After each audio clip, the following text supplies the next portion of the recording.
Bienvenue sur Africa 24 dans cette nouvelle édition du Non-Stop Info. Voici les titres de l'actualité. Le Gabon retient son souffle après l'audience publique à la Cour constitutionnelle ce jeudi 22 septembre. Les résultats définitifs de la présidentielle sont attendus ce vendredi. Poursuite de la 71e session de l'Assemblée générale des Nations unies.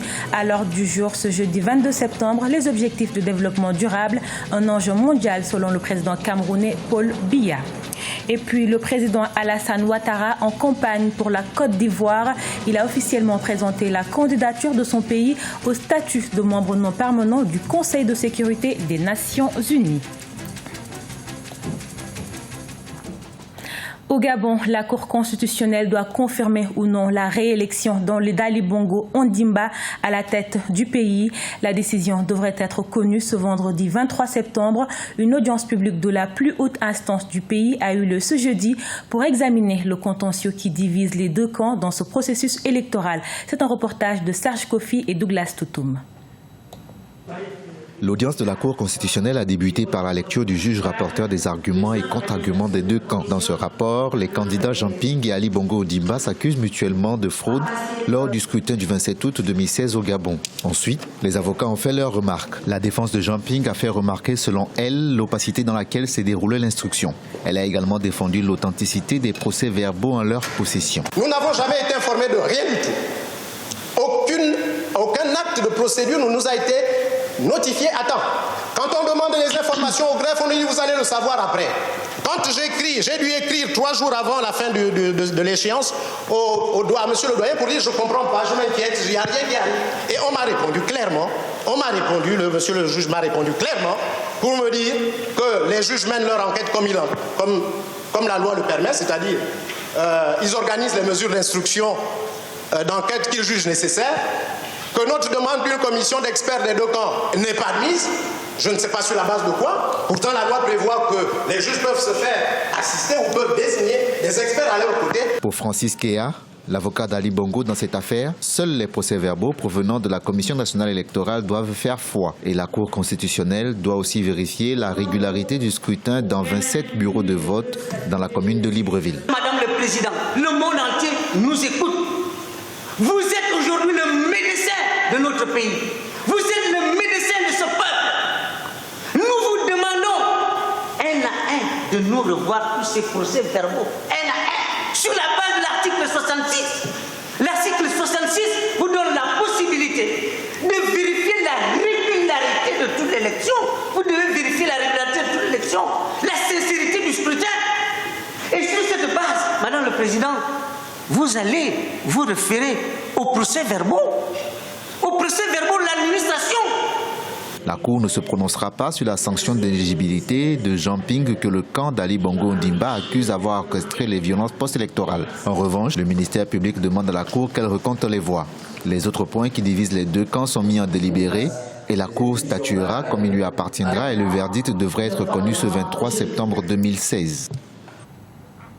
Les débats se poursuivent à New York dans le cadre de la 71e session générale de l'Assemblée des Nations unies. L'occasion ce jeudi 22 septembre de rappeler l'importance de l'agenda mondial sur les objectifs de développement durable à l'horizon 2030.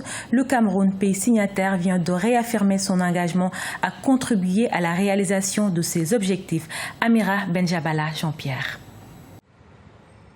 Poursuite de la 71e Assemblée générale de l'ONU à New York, aux États-Unis. Les débats du 22 septembre se sont articulés autour des ODD, les objectifs pour le développement durable. Au nombre de 17, ils visent à éradiquer la pauvreté et garantir la prospérité pour tous. Les ODD, rappelons-le, sont le premier programme mondial à prendre en considération la problématique du développement dans toutes ses dimensions, sécuritaires, économiques, sociales, humaines et environnementales. Les ODD ne pourront être atteints sans un monde pacifique. Le règlement des conflits actuels et l'éradication du fléau terroriste sont donc indispensables. Et il s'agit d'une tâche commune, comme l'a rappelé le président camerounais Paul Biya. Nos efforts rencontreront divers obstacles, dont la persistance des conflits et la montée du terrorisme. Mon pays peut en parler en connaissance de cause, lui qui mène depuis 3 ans une véritable guerre contre ce dernier fléau. Cette menace d'un type nouveau à la paix et au développement appelle, je le redis volontiers, une réponse, une détermination et une action collective. Le Cameroun fait partie de la force mixte multinationale de lutte contre Boko Haram, avec le Nigeria, le Bénin, le Tchad et le Niger. La problématique des réfugiés ou encore celle du terrorisme occupe les débats de cette 71e session de l'Assemblée générale des Nations unies. Confronté aux incursions de Boko Haram, le Cameroun apporte une riposte appropriée à cette menace. Et c'est dans ce cadre que le président camerounais Paul Biya s'est entretenu avec Linda Thomas-Greenfield, la sous-secrétaire d'État américaine aux affaires africaines. On l'écoute. Nous avons discuté des relations bilatérales entre les États-Unis et le Cameroun, mais également du problème lié à la lutte contre Boko Haram, ainsi que ses conséquences au niveau régional qui ont un impact sur le Cameroun. Nous avons également parlé des réfugiés suite au sommet auquel le Cameroun a participé, où le pays s'est engagé à continuer à apporter assistance aux réfugiés. Nous avons également parlé des possibilités pour les entreprises américaines d'investir au Cameroun au lendemain du Forum des affaires États-Unis-Afrique, qui a été organisé par notre président Barack Obama.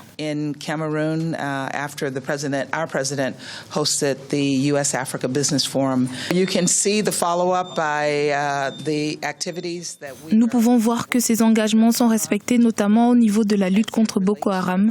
Les États-Unis apportent de l'assistance à l'armée camerounaise dans cette lutte. Les relations en matière de business entre nos deux pays ont elles aussi été améliorées. Nous travaillons également ensemble sur le plan des droits de l'homme. Nous avons de fortes relations bilatérales et nous espérons que cela va continuer. So we have a very strong bilateral relationship with your government and we hope to continue that. À l'instar des 193 pays reconnus par les Nations Unies, la Côte d'Ivoire est également présente à cette 71e session de l'Assemblée générale des Nations Unies. L'occasion pour le chef de l'État ivoirien Alassane Ouattara d'affirmer les ambitions de son pays, devenir membre non permanent du Conseil de sécurité des Nations Unies. Amira Benjabala Jean-Pierre. Le président Alassane Ouattara en campagne pour un poste ivoirien au Conseil de sécurité des Nations Unies.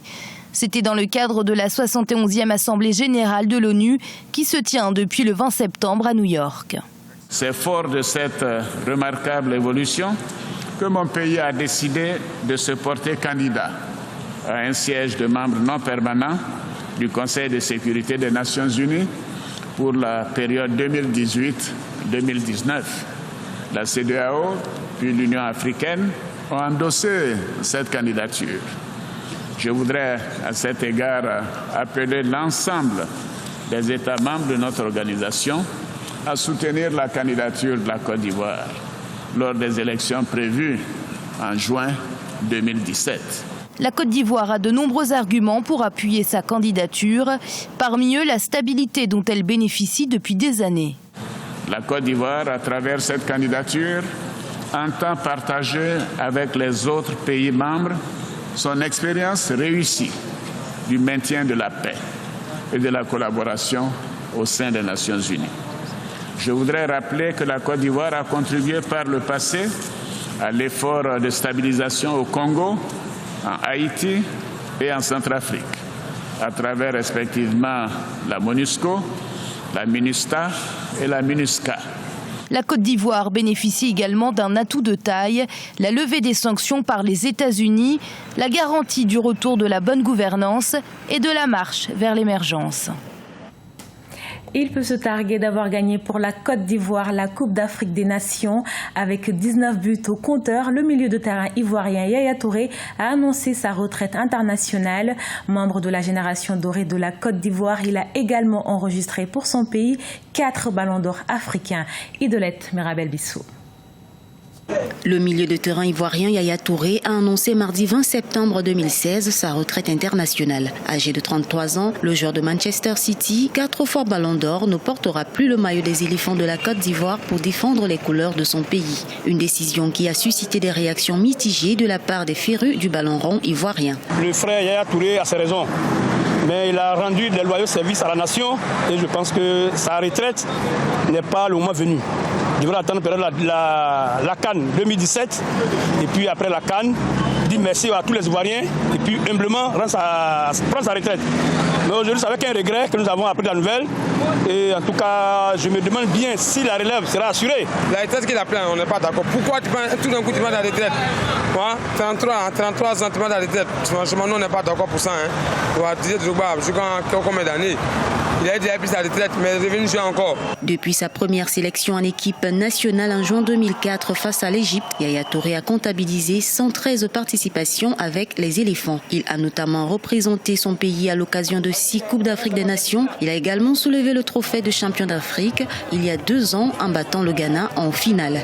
Il y a des Drogba Didier qui ont pris leur retraite, Zokora Didier, aujourd'hui Yaya Touré. Bon, les gens qui sont derrière eux aussi, ils vont faire plus que ça aussi. Un jour aussi, eux aussi, ils vont prendre leur retraite. Donc, bravo à Yaya Touré s'il a pris sa retraite. Moi, chez moi, bon, l'équipe ivoirienne reste toujours l'équipe ivoirienne. Éléphant reste éléphant.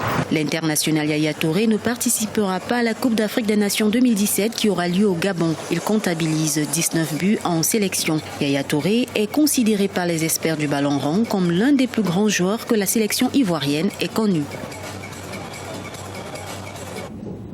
Ce journal a été réalisé par l'ensemble de la rédaction. Nous vous remercions pour votre fidélité.